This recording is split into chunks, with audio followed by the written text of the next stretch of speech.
tap.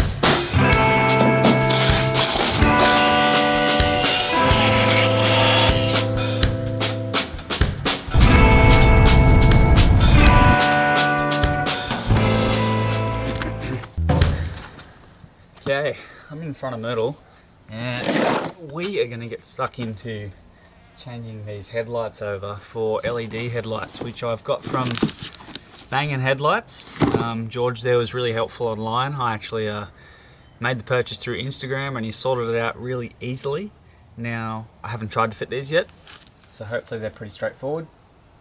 I have one day to do this, amongst other things, and so I haven't actually taken any footage of Myrtles before, as in what the headlights are like at night. But if you have a Volkswagen, you know that the original headlights in this day and age on the road with all modern cars are like candles, and especially when it's raining, I just find that the vision is just not great. So this was a necessary upgrade, especially given that I drive her all the time. I definitely want to do some traveling. So today's edition of the Bay Garage YouTube channel is getting these headlights changed over, and we'll get some footage of what they're like afterwards. But based on what I've got here, these are, I can't remember the exact model because yep, it's not in my head right now, but it's the standard H4 fitting, and they are the original sort of resto, yeah, they look like original headlights. So they're not designed to have the LED ring, which I think is the resto mod ones, but they do have the Parker light down the bottom. And they also sent me these adapters, which are for Myrtle, I think. I can't remember the last time I ever pulled these headlights out of Myrtle, so we're going to see how they go. But at least I have these if I need them. So let's have a go. Now, this headlight rim does need replacing because it's cracked where the screw goes in. So it currently has a washer, but for now we'll just keep that as it is. Now, let's just see how this comes off. Yeah, see, this is the crack I'm talking about. See that? I've been walking around, waiting for you to shine. People passing me by. Does it feel like I belong? Trying to keep it alive on the inside for a better confirmation. I need to get a photo for Instagram. I'm heading for the station. I can feel love is real. Now you try. If you're willing to just come along with me, we can feel no more lies. A simple dream of you and I. So based on the fact that this has this chrome ring on, I'm expecting that this light has to go behind that, and so I'm just going to take this rim off, put the light in, and then put the rim back on. It's going to go in like that. Therefore, that's the top. Can't go that way. Can only go like that. The headlight rim's going to go back on with the eyelid. But the thing that I've got to deal with now is on the back here, on the inside, I don't know if you can see that, where my index finger is, that's where the Parker light bulb's supposed to go, and there's no cutout for it. On the original, there was a lot more space around the back of the globe, so it's a little bit different with this newer bracket, shinier bracket.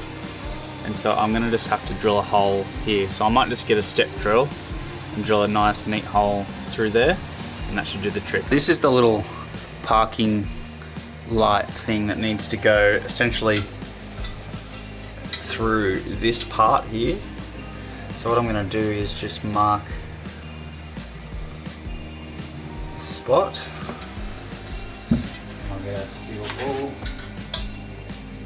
Center of that, it's about 15 mil down from that point. So somewhere somewhere there. Now, so much of me wants to just drill this with the bulb in because I'm impatient. I'm not impatient. I actually just feel like I want to hurry up and get it in because I want to see the results. But I know the right way to do this is to take the bulb out. And so I'm going to do that. And then we're going to attack it with a step drill. So this is a step drill. Essentially you start small and it works its way up as you go in. It's perfect for sheet metal, PVC, aluminium. You can use it for timber as a bit of a countersink bit, but yeah, you know. Anyway, let's get this bulb back out and we will get this hole drilled for the parking light. So now would be the perfect time to get a center punch so that when I go to drill, the drill bit doesn't wander across the surface, but for the life of me I can't find it and I can't be bothered to keep looking. So the next best option is just to get a decent sized screw, something you can actually hold with a fresh point on it, fresh point, and just use a hammer and basically it becomes a center punch. So I'm going to line it up with where I want it and just give it a tap. And that should be it. Just enough to create a little divot so that the drill bit can come through and do its job. Or not. I need a bigger whack, bigger hammer they say. Yeah, now we're talking. I'm just going to get a sharper bit to go all the way through first, and then I'll finish it off with that.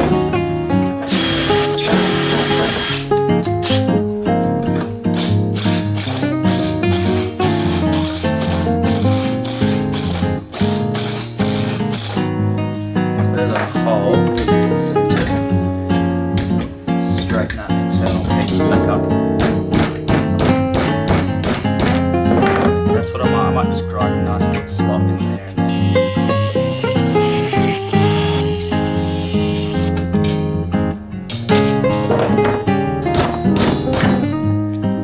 So that's pretty much the hole, nice and neat.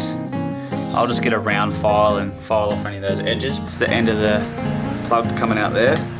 There's a little bit of flex in this where the light bulb goes in. Currently with this facing down, it's making it hard to access that wire, so I'm just going to flick it around like this. So it's poking up. And then when this fella goes on there, like so. Essentially going to have access to one wire through the hole and one access wire through the back.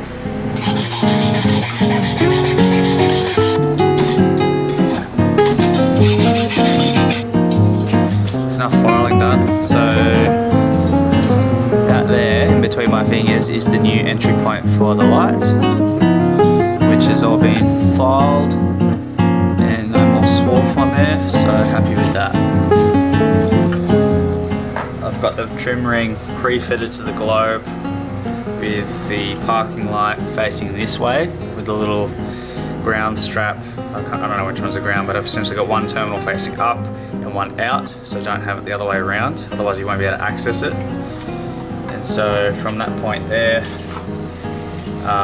obviously that's going to determine where that goes, but also these little tabs line up with my tabs on the chrome ring.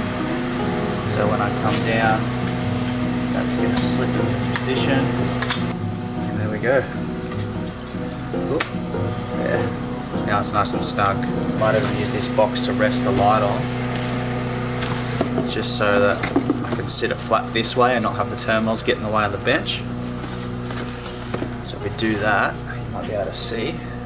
So we can get that in. I'm not going to fully screw it off yet. I'm just going to get it started and then go to the next one. So I want to make sure everything is aligned before everything gets tight, because sometimes if you tighten something before getting all the screws in, the last screw doesn't align with the hole and then you've got to loosen everything off. Now you probably just saw I dropped the screw into the box, so I'm going to have to move this now. Standard procedure, dropping a screw midway through a tutorial. That's that. Yeah, see this hole isn't quite aligning, which is okay because should be able to get my pliers and just line those tabs up like so. I might keep the pliers there for a second until I get it in. Yep, screw just dropped in. bolts in, and now I can do them up.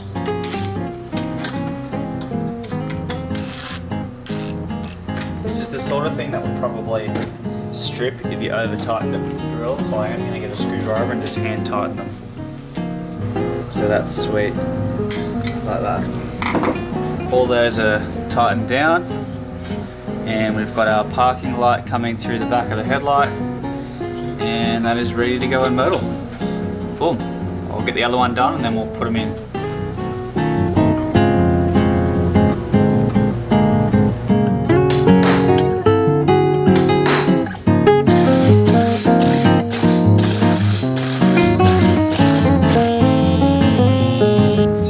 Now I have actually exposed a bit of raw steel where I've just drilled. So I am going to spray with a bit of this gold galvanizing paint, which is essentially just like a weld through primer, but it's going to seal up that exposed steel. Even though it's going to be protected in the headlight bulb, I'd rather just give it a little spray. Yes, it's going to be grey against my nice beautiful bronze shiny assembly thing, but I'd rather it not rust than just not be shiny. So let's just spray a bit of that. So I'll let that dry. It's going to dry to a light misty grey, but I'm happy with a light misty grey than rusty rust. So we'll get the light in after that. I've just used a bit of steel wool and WD-40 to shine up the headlight ring. Just give that a last little brush out. I'm going to go and respray all in here because the whole car needs a paint, so I'm just going to get rid of any dust for now. It's not rusty in there, so I'm not worried. I've got it screwed in through here into the original mount, and I've got a screw through there into the original mount, and you can just see, I zoom in, above that screw is the hole I just added, and also below that screw. See how there's two screws, holes there and there? Yeah, well the bottom one I added as well. Now the screw's back in the original position because once I got it on and tested with this headlight rib, I noticed it just wasn't aligned. It looks pretty center and it's the right way up, but then you put this on where it's got to go. And if you look at that, see how it's sitting a little bit low? It needs to go up about 4 or 5 mil. And in order to do that, I don't have any more back adjustment in this. So the only way around that is to essentially mark a line around here with the texter, with a Sharpie, and grind a bit of that away, allowing it to go up, and then drill out this hole to allow that to go up, and then screw it off, and then hopefully one of these holes lines up again. Because there's not much way around it. The only other way potentially is if I put this part of the assembly behind the tab that I'm screwing into, pack it back, which would then essentially tilt the light, but I worry that if it tilts the light then the beam will be pointing up. So can't really fully test it until I get some darkness, but I can tell from this point here that it is tilted down a little bit. Maybe I should try and sit this bronze rim behind the mounting tab on the Kombi and see if that helps. Alright, so I'm just going to give you the rundown on everything I had to do to get this first driver's side light in. So, we had the parking light hole that we had to drill and the inside of the rim cut with the angle grinder. And then I had to trim a little bit off the top of this, about 2 millimeters around the outside of the rim between that section. I added 2 holes, but I actually don't need them. I actually just kept the original hole. And on this side, I probably didn't need to widen this hole, that was from earlier, but I did need to cut a slot in the top of here. You can see I've grounded a slot so you can see through there, because that had to fit over a tab here that I actually had to bend down and straighten again to have it sit further back. And then drill a new hole to be able to fix this back to it. So a little bit of mucking around, but we got there.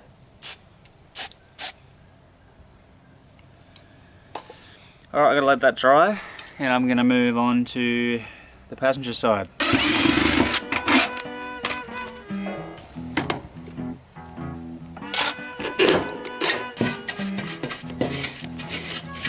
Over here, fortunately, they're all there, and it actually lines up great. It works, but I have still run into a little issue.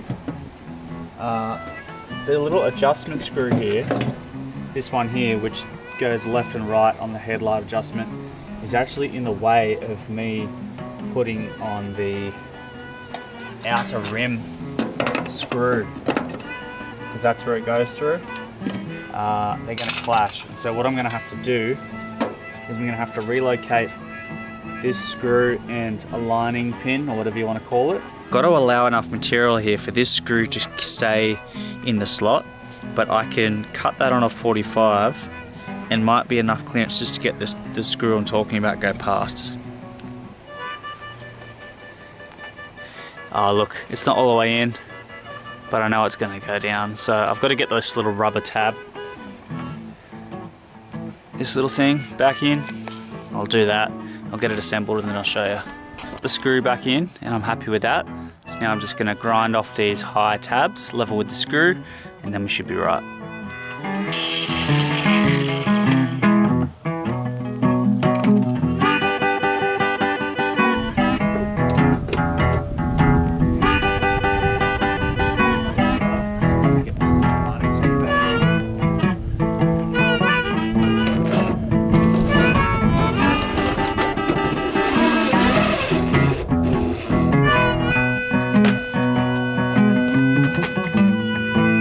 Good.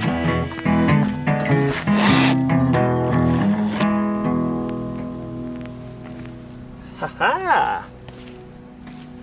We've got parker lights. That's exciting. Well, this is going to be the first time I actually turn them on then, because I've got them plugged in. Oh damn. They're bright even in the daytime. Go, you good thing, Matt. Wait till it gets dark. Hey Joshua, I'm so glad to hear that, man. So this is how I normally set them up. I set the car on a flat surface away from a wall. It doesn't matter how far you are, but at least 10 feet is a good spot to be. The closer you are, the less fine tuning you can do. So I set up about 10 to 15 feet away. Then I measured the center of the headlight from the ground. In inches, it's easy to do it in inches. Let's say the middle of the headlight on your Kombi is 30 inches off the ground.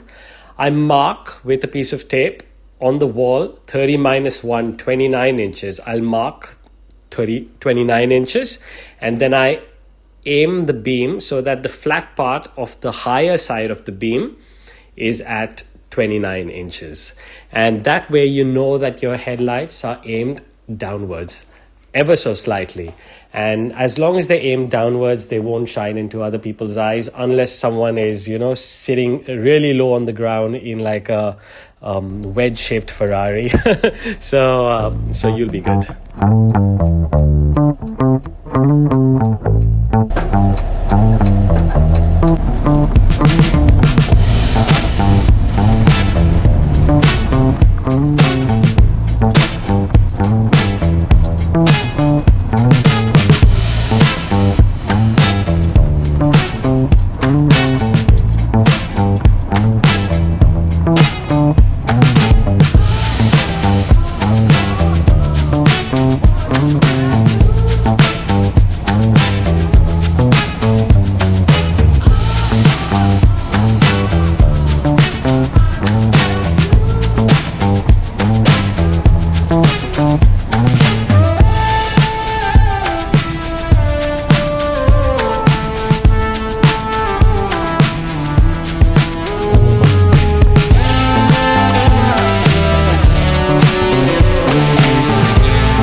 Bye.